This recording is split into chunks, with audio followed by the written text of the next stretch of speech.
Hello दोस्तों, नमस्कार।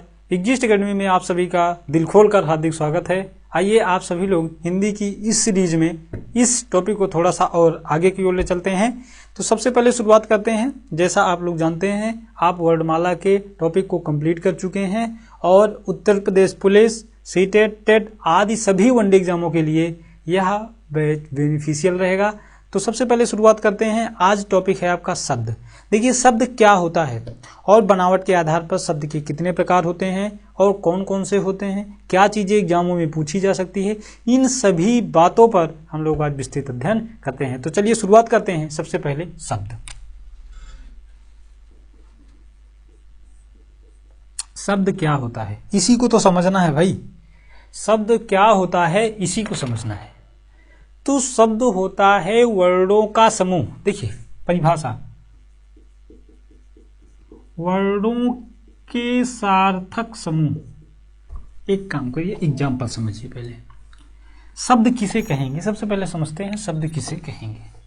देखिए, जैसे मान लीजिए एक शब्द आपका हो गया कमल हो गया, एक पवन हो गया, ये दो शब्द हो गए। इसी तरीके से आप बहुत सारे शब्द भी लिख सकते हैं। जैसे मान लीजिए कमल लिखा हुआ है, तो इसको हम माला को लिख सकते हैं। क्यों नहीं लिख सकते हैं, ये भी तो एक शब्द ही है। इसको हम लिख सकते हैं वानाप, लिख सकते हैं, ये भी तो एक शब्द है। इसी तरीके से इसको लिख सकते हैं नावाप, लिख सकते हैं। इसी तरीकों से मकल लिख सकते हैं। तो देखिए, इस कमल को यदि हम पढ़ रहे हैं, इसका मतलब इस कमल का अर्थ है, क्योंकि पढ़ने में सही भी लग रहा है।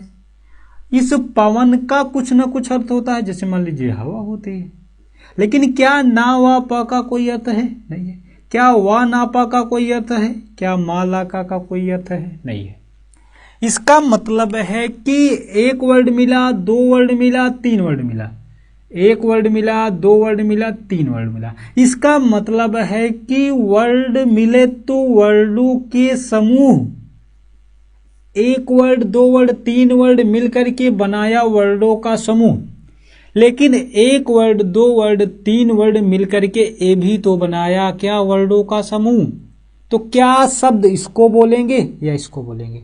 तो वर्डों का समूह तो शब्द कहलाएगा, लेकिन ऐसा समूह होना चाहिए जो क्या हो, सार्थक हो, जिसका कोई अर्थ हो। शायद बात को आप लोग अच्छे से समझ पाए।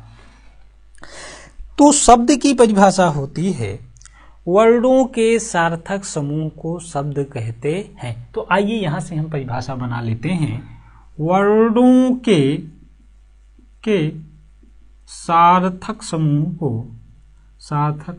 को शब्द कहते हैं। जैसे एग्जाम्पल में, ये आपकी हो गई क्या परिभाषा। जैसे एग्जाम्पल में कमल, पावन, अब इन सब का कुछ ना कुछ अर्थ है, इसीलिए ये क्या बन जाएंगे, शब्द बन जाएंगे। बातें यहां तक समझ में आई कि नहीं? अब आइए समझते हैं बनावट के आधार पर शब्द के भेद।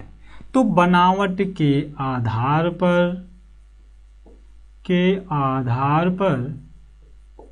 शब्द के भेद। तो बनावट के आधार पर शब्द के तीन भेद होते हैं। और कौन से तीन भेद होते हैं, चलिए उसको समझते हैं। एक होता है आपका, पहला है रूढ़ शब्द। दूसरा होता है यौगिक शब्द। तीसरा आपका होता है योग रूढ़ शब्द। क्या बातें आप लोग समझ पाए? वर्डों का ऐसा समूह जिसका कुछ ना कुछ अर्थ निकले, उसे ही हम शब्द कहते हैं। और यह शब्द बनावट के आधार पे तीन प्रकार से होते हैं। एक को बोलते हैं रूढ़ शब्द, एक को बोलते हैं यौगिक शब्द, और एक को बोलते हैं योग रूढ़ शब्द। आइए समझते हैं क्या होते हैं रूढ़ शब्द, क्या होते हैं यौगिक, और क्या होते हैं योग रूढ़ शब्द। देखिए, यह शब्द को समझने के लिए व्यवहारिक जीवन से चीजों को समझिएगा। रूढ़ शब्द, देखिए परिभाषा नहीं लिखवा रहे हैं ना रटा रहे हैं, पहले बात को, कॉन्सेप्ट को समझिएगा। रूढ़ शब्द वे शब्द होते हैं, पहली बात, जिनको तोड़ा नहीं जा सकता या जिनको तोड़ने पर शब्दों में ना टूटे, वर्डों में टूटे, उसे हम क्या कहते हैं? रूढ़ शब्द। दो बात समझिएगा, रूढ़ शब्द वे होते हैं जिनको तोड़ा नहीं जा सकता है या तोड़ने पर शब्दों में ना टूट करके वर्डों में टूटे, या रूढ़ शब्द वे शब्द होते हैं जिसको तोड़ दिया जाए और तोड़ने पर जो आपके वर्ड हों उनका कोई अर्थ ना निकले, उसे ही हम रूढ़ शब्द कहते हैं। क्या बातें आप लोगों को समझ में आई? नहीं समझ में आई है तो चलिए एक एग्जाम्पल के साथ समझते हैं। रूढ़ शब्द में एग्जाम्पल क्या है? जैसे एक एग्जाम्पल आपका है, जैसे हमने लिख दिया माता, हमने लिख दिया पिता, हमने लिख दिया बहन, हमने लिख दिया मकान, हमने लिख दिया समाज। ये इतने सारे शब्द आपके क्या हैं? रूढ़ शब्द हैं। क्यों? आइए समझते हैं। देखिए, पहली बात हमने कहा कि रूढ़ शब्द वे शब्द होते हैं जिनको तोड़ा नहीं जा सकता। ऐसे समझिए, तोड़ा नहीं जा सकता, इसका मतलब ये नहीं है कि तोड़ा नहीं जा सकता। तोड़ा जाएगा तो ये माँ अलग निकलेगा, ता अलग निकलेगा। तो ऐसे शब्द जिनको तोड़ा नहीं जा सकता या जिसको तोड़ने पर वो जो दो शब्दों में, वर्डों में टूटा है, इनका कोई अर्थ नहीं निकलेगा। मेरे दोस्त, क्या माँ का कोई अलग अर्थ आ रहा है? क्या ता का कोई अलग अर्थ आ रहा है? नहीं आ रहा है ना। इसका मतलब यह है कि रूढ़ शब्द वे शब्द होते हैं जिनको तोड़ दिया जाए और उनके कोई अर्थ ना निकले, उसे ही हम रूढ़ शब्द कहते हैं। आइए समझते हैं। हमने लिख दिया क्या? बहन।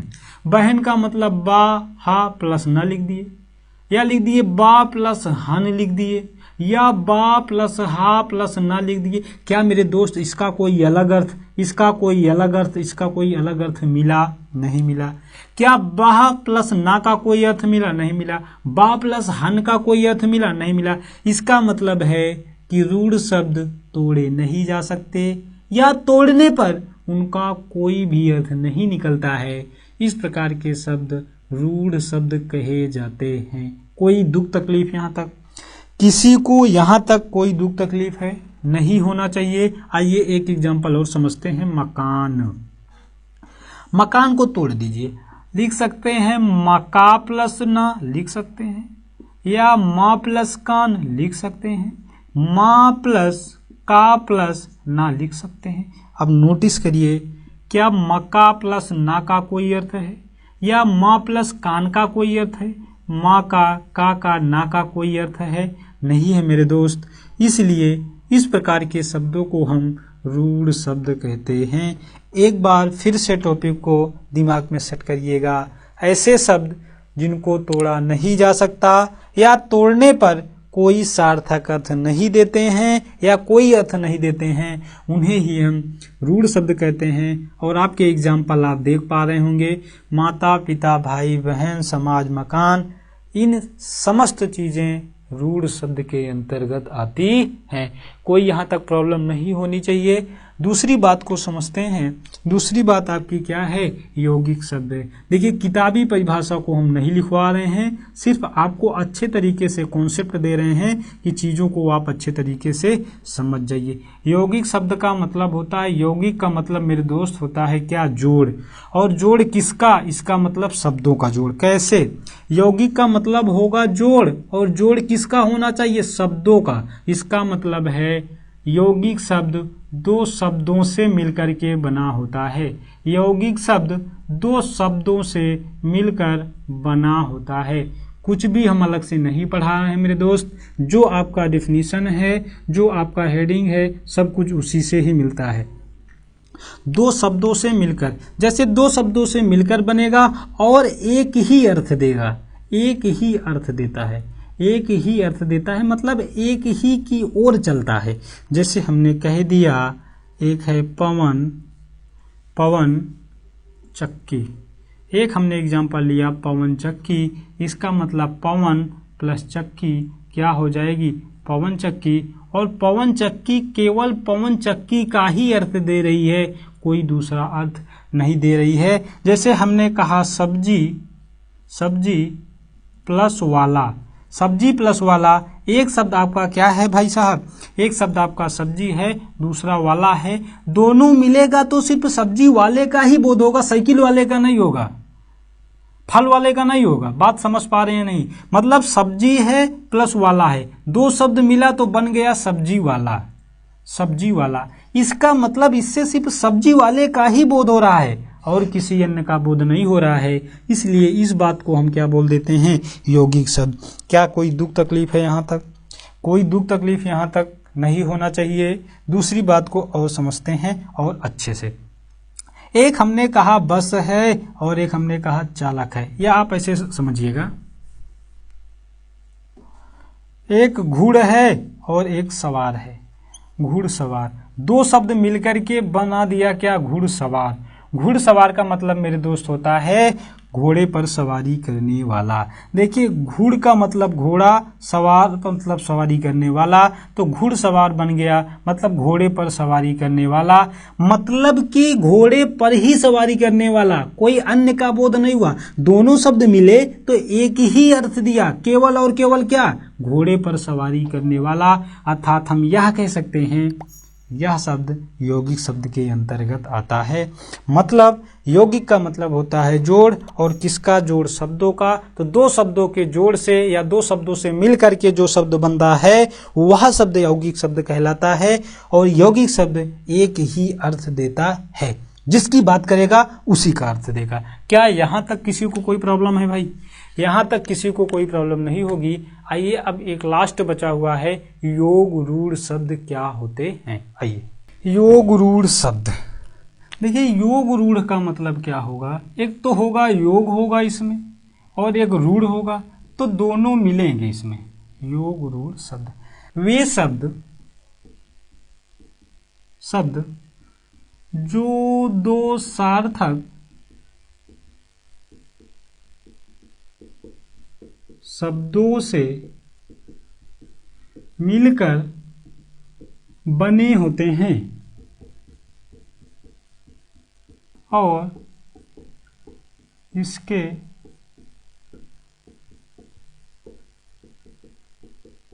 कई अर्थ होते हैं, जिनमें से एक ही अर्थ को लिया जाता है। योग रूढ़ शब्द का मतलब क्या होता है? ऐसे शब्द जो दो सार्थक शब्दों से मिलकर के बनते हैं। दो सार्थक शब्दों से मिलकर के बनते हैं, इनके कई सारे अर्थ होते हैं, लेकिन कई सारे अर्थों में से हम एक अर्थ को चुनते हैं। हम क्या करते हैं? एक अर्थ को चुनते हैं, उसे योग रूढ़ शब्द कहते हैं। एक बात को समझ लीजिएगा, योग रूढ़ शब्द आपको समझ में आए या ना आए, एक बात ध्यान रखिएगा। देख लीजिएगा, कोई भी देवी देवता के पर्यायवाची शब्द होंगे, नाम होंगे, कोई भी उपनाम होगा, या बहुब्रीहि समास के कोई भी एग्जाम्पल होंगे मेरे दोस्त, यह सभी योग रूढ़ शब्द के अंतर्गत आते हैं। बातें इतनी सी आप लोग समझ पाए कि नहीं? जैसे एक एग्जाम्पल आपका है चतुर्भुज। चतुर्भुज, देखिए चतुर्भुज को यदि हम समास समझे, कौन सा? बहुब्रीहि समास, तो चतुर्भुज कहता है चार भुजाएं हैं जिनकी, अर्थात इसका मतलब इसका समास विग्रह करने पर यह किसी तीसरे अन्य अर्थ की ओर इंडिकेट कर रहा है। बातें समझ में आई? बातें समझ में आई कि नहीं आई? दशानन का मतलब हुआ 10 हैं आनंद जिसके, अर्थात किसी तीसरे अन्य की बात कह दिया। इस प्रकार के समस्त एग्जाम्पल बहुब्रीहि समास कहे जाते हैं। मेरे दोस्त एक लाइन में आप समझिएगा, किसी भी कोई भी देवी देवता का कोई नाम होगा, जैसे हमने कहा बीड़ा पाणी, हमने कहा चक्रपाणी, हमने कहा चतुर्भुज, हमने कहा लंबोदर, और हमने कहा क्या? दशानन। ये सभी आपके क्या हो जाएंगे? ये सभी आपके बहुब्रीहि समास बन रहे हैं और ये सभी आपके क्या हो जाएंगे? योग रूढ़ शब्द होते हैं। नोट करके दो तीन बातें आप लिख लीजिएगा। बहुब्रीहि समास के उदाहरण योग रूढ़ शब्द होते हैं। योग रूढ़ शब्द होते हैं। योग रूढ़ शब्द होते हैं। आगे बात को समझिएगा। किसी भी देवी देवता का नाम, किसी भी देवी देवता का नाम, देवी देवता का नाम क्या हो जाएगा? योग रूढ़ शब्द, योग रूढ़ शब्द।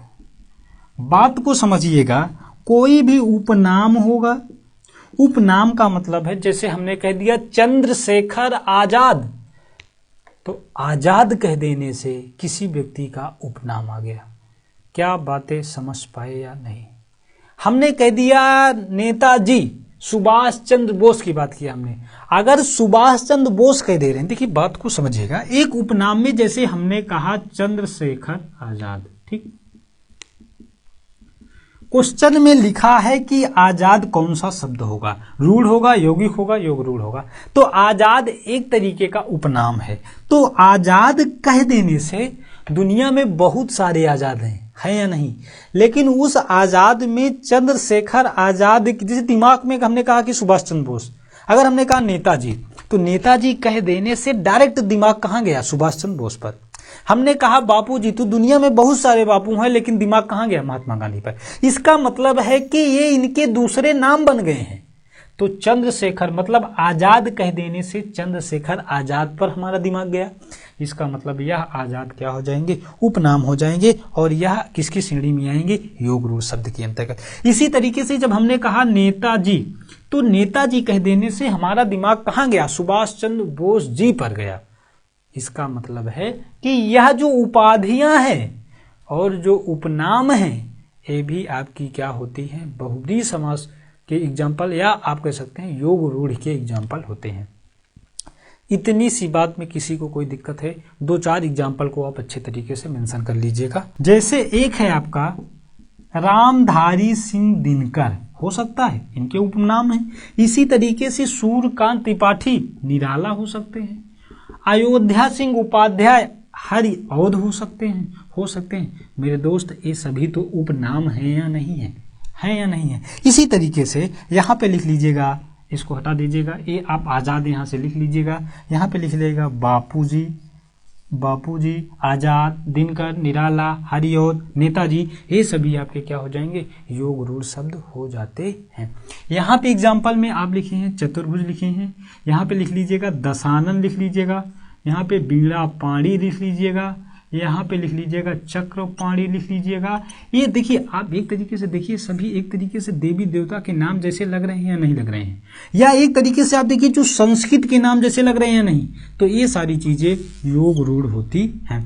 2-3 बातों को आप याद रखिएगा अच्छे से, किसी भी प्रकार की कोई दिक्कत इन तीनों टॉपिक पर नहीं होगी। आई होप कि आप लोगों को यह सेशन बहुत ही अच्छा लगा होगा। यह सेशन मेरे दोस्त आप लोगों को अच्छा लगा हो, चैनल को लाइक करें, शेयर करें और अच्छे से सब्सक्राइब करें। देखिए, यह जो संख्या है, आप 1 लाइक तो जरूर बनता है, इसको विशेष आप ध्यान रखें। हाँ, और एक बार ध्यान रखिएगा आप लोग, यह हिंदी की जो आपकी सीरीज चल रही है, ये किसी भी वनडे एग्जामों के लिए बहुत ही सहायकपूर्ण होगी। आप यहाँ से क्लास को करिएगा, कोई दिक्कत नहीं होगी। क्लास के बाद आपको एक प्रैक्टिस सेशन भी इसके साथ दिया जाएगा। Okay, thank you.